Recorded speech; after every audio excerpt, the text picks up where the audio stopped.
అసలు గుమ్మానికి మామిడాకులు ఎందుకు కడతామో తెలుసుకోవాలనుకుంటే ఈ వీడియో చివరి వరకు చూడండి ఫ్రెండ్స్. మనం ఎలాగైతే ఇప్పుడు ఇంటిపైన ట్యాంక్స్ అవి క్లీన్ చేసుకుంటూ ఉంటాం కదా. హాయ్ ఫ్రెండ్స్, మనం పండుగలకి అండ్ గృహప్రవేశాలు జరిగినప్పుడు మన గుమ్మానికి అయితే మామిడాకులు కడుతూ ఉంటాం. అది మనం చాలాసార్లు అబ్జర్వ్ చేసాం. అసలు గుమ్మానికి మామిడాకులు ఎందుకు కడతామో తెలుసుకోవాలనుకుంటే ఈ వీడియో చివరి వరకు చూడండి friends. Welcome to my channel. ఈరోజు మనం కల్చరల్ సీక్రెట్ నెంబర్ 3 అయితే డిస్కస్ చేద్దాం. Cultural secret number 1 and number 2 మనం ఛానల్లో అయితే పెట్టాము. ఆ తర్వాత షిరిడి ట్రిప్కి వెళ్ళడం వల్ల కల్చరల్ సీక్రెట్ నెంబర్ 3 అయితే పెట్టలేకపోయాను. మళ్ళీ ఈ రోజు నుండి మనం కల్చరల్ సిరీస్ని అయితే స్టార్ట్ చేద్దాం. ఈరోజు టాపిక్ వచ్చేసి గృహప్రవేశానికి మరియు పండుగలకి మనం మన ఇంటి గుమ్మానికి మామిడాకులు కడతాం కదా. అసలు దాని వెనకాల దాగున్న రీజన్ ఏంటి, అసలు మనం మామిడాకులు ఎందుకు కట్టాలి, దాని రీజన్ ఏంటనేది మనం ఈ వీడియోలో తెలుసుకునే ప్రయత్నం చేద్దాం. సో మన పూర్వీకులు ఈ మామిడాకుల్ని అసలు ఎందుకు కట్టేవారంటే, మనం ఈ రోజుల్లో చూస్తున్నాం కదా ఎయిర్ ఫిల్టర్ అని చెప్పేసి, అలాగా చెడు వాయువు మన ఇంట్లోకి ప్రవేశించకుండా ఉండడానికి మనం మామిడాకులను అయితే పూర్వీకులు కట్టేవారు. అంటే ఈ మామిడాకుల్లో రిలీజ్ అయ్యేటువంటి స్మెల్, ఆ గ్యాస్ ఏదైతే ఉందో ఆ గ్యాస్ వల్ల మనకి ఈ వేరే కలుషితమైన వాయువు అనేది ఫిల్టర్ అయితే అవుతుంది. మన ఇంట్లోకి వచ్చినా కూడా దాన్ని ఆ మామిడాకుల్లో ఉన్న స్మెల్ అనేది కొంచెం అవాయిడ్ అయితే చేస్తుంది. పండుగలు జరిగినప్పుడు చాలామంది బంధువులు మరియు ఫ్రెండ్స్ ఇంటికైతే గ్యాదర్ అవుతుంటారు. సో ఎక్కువ మంది గ్యాదర్ అయినప్పుడు ఆటోమేటిక్గా అక్కడ ఉన్న యొక్క గాలి అనేది మనకి పొల్యూట్ అయితే అయిపోతుంది. సో ఈ పొల్యూట్ అయిన గాలి అనేది ఈ మామిడాకులు గుమ్మానికి ఉండడం వల్ల ఈ గాలిని కొంచెం మనకి ఫిల్టర్ అయితే చేస్తుంది. సో ఇప్పుడు మనం ఎయిర్ ఫిల్టర్ ఏదైతే యూస్ చేస్తున్నాం కదా అలాగనమాట. అలాగే మనకి ఇంకొక రీజన్ కూడా ఉంది. ఇప్పుడు మనం శానిటైజర్ యూస్ చేస్తున్నాం కదా, లైక్ మనం దగ్గినప్పుడు కానీ తుమ్మినప్పుడు కానీ చేయికి హ్యాండ్ వాష్ చేసుకొని అలాగే శానిటైజర్ రుద్దుకుంటే ఏమవుతుంది, ఆ డిజీజ్ అనేది ఇంకొకరికి వ్యాపించకుండా ఉంటుంది. అలాగే మన ఇంట్లోకి బంధుమిత్రులు వచ్చినప్పుడు అందులో ఒక పర్సన్కి ఎగ్జాంపుల్ ఒక కాఫ్ కానీ ఒక ఫీవర్ కానీ ఉందని అనుకుందాం. అప్పుడు ఏమవుతుందంటే మామిడాకుల నుంచి వచ్చే ఆ గ్యాస్ వల్ల ఈ పర్సన్కి ఉన్న డిజీజు ఇంకొక పర్సన్కి వ్యాపించకుండా పనిచేస్తుంది అనమాట. లైక్ ఇంకొకరికి ట్రాన్స్ఫర్ అవ్వకుండా ఉంటుంది. అందుకనే మనం గుమ్మానికి మామిడాకులు అయితే కట్టుకుంటూ ఉంటాము. ఇది దీని వెనకాల ఉన్న రీజన్. ఇంకొకటి కూడా ఉంది. పురాతన కాలంలో ఇప్పుడు మీరు చూసుకుంటే వాటర్ కోసం ఎవరైనా కూడా బావుల్నే యూస్ చేసుకునేవారు. సో బావిలో మనం ఎలాగైతే ఇప్పుడు ఇంటిపైన ట్యాంక్స్ అవి క్లీన్ చేసుకుంటూ ఉంటాం కదా, 3 మంత్స్కి ఒకసారి 6 మంత్స్కి ఒకసారి, అలాగా పురాతన కాలంలో ఇంటి దగ్గర వాళ్ళు ఏదైతే బావిలో నుంచి వాటర్ తీసుకునేవారో అది కూడా వాళ్ళు క్లీన్ చేసుకునేవారు.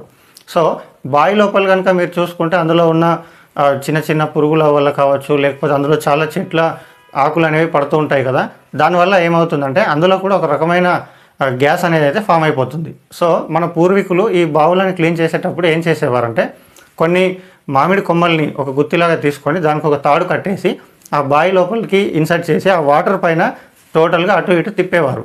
అలా తిప్పిన తర్వాత మనుషుల లోపలికి వెళ్ళి క్లీన్ చేసేవారు. అలా తిప్పడం వల్ల ఏం జరుగుతుందంటే అక్కడ లోపల ఏదైతే ఆ వేరే డస్ట్ అంతా ఫామ్ అయిపోయి ఉన్న ఆ గ్యాస్ ఏదైతే ఉంటుందో అది అనేది క్లీన్ అయిపోయి హ్యూమన్స్ లోపలికి వెళ్ళి క్లీన్ చేయడానికి చాలా ఈజీగా ఉంటుంది. లేకపోతే వాళ్ళకి శ్వాస పీల్చుకోవడంలో ఇబ్బంది అనేది కలుగుతుంది బావి లోపలికి ఎంటర్ అయినప్పుడు. సో ఇది one of the other reason. ఇంకొకటి కూడా ఏంటంటే, మనకి ఈ మామిడి ఆకుల్లో ఈ సూక్ష్మజీవులను చంపేటువంటి స్వభావం కలిగి ఉంటుంది. పూర్వకాలంలో ఈ మామిడి ఆకులతో కూడా మన వాళ్ళు బ్రష్ లాగా యూస్ చేసేవారు. లైక్ దాన్ని వేసుకొని జస్ట్ అలా నవలి పడేయడం వల్ల ఏంటంటే మన పళ్ళల్లో ఉన్న బ్యాక్టీరియా అనేది క్లీన్ అయిపోతుంది అని చెప్పి వాళ్ళు నమ్మేవారు. ఇలాంటి బెనిఫిట్స్ ఎన్నో ఉన్నాయి కాబట్టి మన గుమ్మానికి మనం అయితే మామిడాకులని కట్టుకుంటూ ఉంటాము. ఈ రోజుల్లో మామిడాకులు దొరకడం చాలా కష్టమైపోయింది. సిటీలో ఉన్న వాళ్ళకి మామిడాకులు దొరకట్లేదు కాబట్టి మన వాళ్ళు ఏం చేస్తున్నారంటే, బయట నుంచి మనకి ప్లాస్టిక్ ఫ్లవర్స్తో చేసిన మామిడాకులు తోరణాలు దొరుకుతున్నాయి కదా, అవి తెచ్చేసి గుమ్మానికి కానీ ఇంట్లో అక్కడక్కడ మనం పెట్టేసుకుంటున్నాం. దానివల్ల ఏమవుతుంది, చాలా మంచి లుకింగ్ అయితే కనిపిస్తుంది. కానీ దానివల్ల 0% యూజ్, అసలు ఎలాంటి యూజ్ ఉండదు. మనం రియల్ మామిడాకులు కట్టుకోవడం వల్లనే దాని యొక్క నిజమైన యూస్ఫుల్నెస్ అనేది మనకి, మన ఇంటికి అండ్ మన ఇంట్లో ఉన్న మెంబర్స్ అందరికీ యూస్ఫుల్గా ఉంటుంది.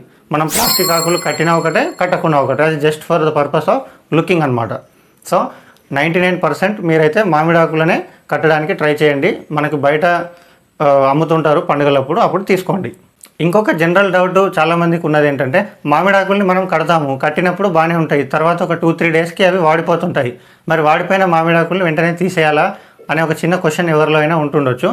దానికి అంటే నేను చెప్తుంది కాదు, తాళపత్ర గ్రంథంలో ఉన్న అంశం ఏంటంటే, ఎండిపోయినా సరే మామిడాకులు దాని యొక్క పనితనాన్ని చూపిస్తూనే ఉంటాయి. కాబట్టి మళ్ళీ నెక్స్ట్ పండుగ వచ్చేంత వరకు మనం ముందు కట్టిన మామిడాకుల్ని అసలు తీయకూడదు, అలాగే ఉంచాలి. మనం నెక్స్ట్ పండుగ వచ్చినప్పుడు పాత ఆకులను తీసేసి మళ్ళీ కొత్త ఆకులను అయితే పెట్టుకోవాలి. సో ఎనీ టైం 365 డేస్లో ఎప్పుడైనా సరే అయితే అవి పండుగ రోజు ఎలాగో కొత్తగా ఉంటాయి, రిమైనింగ్ డేస్లో పాత మామిడాకులైనా సరే ఎండిపోయి ఉన్న మన గుమ్మానికి ఖచ్చితంగా మామిడాకులు అయితే ఉండాలి. ఇంకొక విషయం ఏంటంటే ఎవరి గుమ్మానికి అయితే మామిడాకులు ఉండవో వాళ్ళ ఇంట్లో వాళ్ళు పండుగ సెలబ్రేట్ చేసుకోవట్లేదు అనేది మనకి ఒక ఇండికేషన్ అనమాట. లైక్ వాళ్ళ ఇంట్లో ఎవరైనా చనిపోయినప్పుడు వాళ్ళు 1 year వరకు ఫెస్టివల్ సెలబ్రేట్ చేసుకోరు కదా, అలాంటి ఇంటికి మాత్రమే మనం మామిడాకులు కానీ పండుగ సెలబ్రేట్ చేసుకోరు వాళ్ళు. కాబట్టి మామిడాకులు ఆ ఇంటికి కట్టి ఉండవు. అందుకనే మన పూర్వీకులు శుభ సూచకంగా మామిడాకులను అయితే వాడుతున్నారు. ఇది ఫ్రెండ్స్ మరి మామిడాకులకు ఉన్న ప్రత్యేకత అండ్ వాటిని మన గుమ్మానికి ఎందుకు కట్టుకుంటాం అనడానికి ఈ రీజన్స్. మీకు నా ఎక్స్ప్లెనేషన్ నచ్చినట్టయితే వీడియోని లైక్ చేయండి. అలాగే ఛానల్ని కొత్తగా చూస్తున్న వాళ్ళు సబ్స్క్రైబ్ అయితే చేసుకోండి. ఇంతకుముందు cultural secret number 1 and number 2 చూడని వాళ్ళు ఉంటే డెఫినెట్గా ఛానల్లో వాచ్ చేయండి. ఇప్పటి నుంచి మనకి వీక్లీ 2 or 3 కల్చరల్ సీక్రెట్స్ అయితే మన ఛానల్లో వస్తూనే ఉంటాయి. Thank you for watching my video.